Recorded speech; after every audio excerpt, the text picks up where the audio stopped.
Kung hindi mag-recruit or magbenta-benta, anong ginagawa para kumita? Ayan, sobrang ganda ng tanong. Like what I've said sa isa sa video natin, no? Ang ginagawa namin dito is copy and earn lang po. Ibig sabihin, magkukopya ka lang at pwede ka nang kikita dyan. Alam mo ba, yung i-copy natin dito, mga templates na ipopost natin sa social media accounts natin.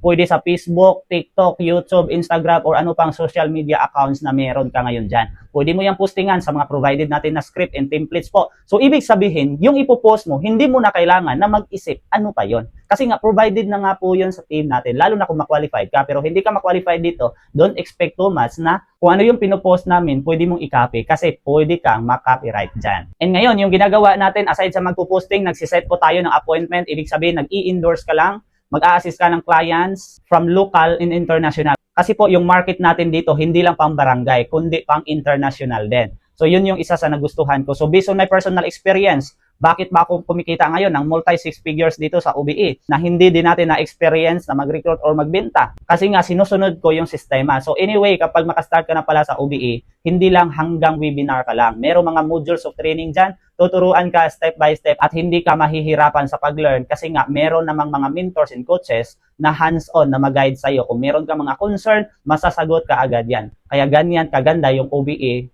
kung bakit maraming kumikita dito. Comment ka ng how, ituro ko to sa iyo kung paano.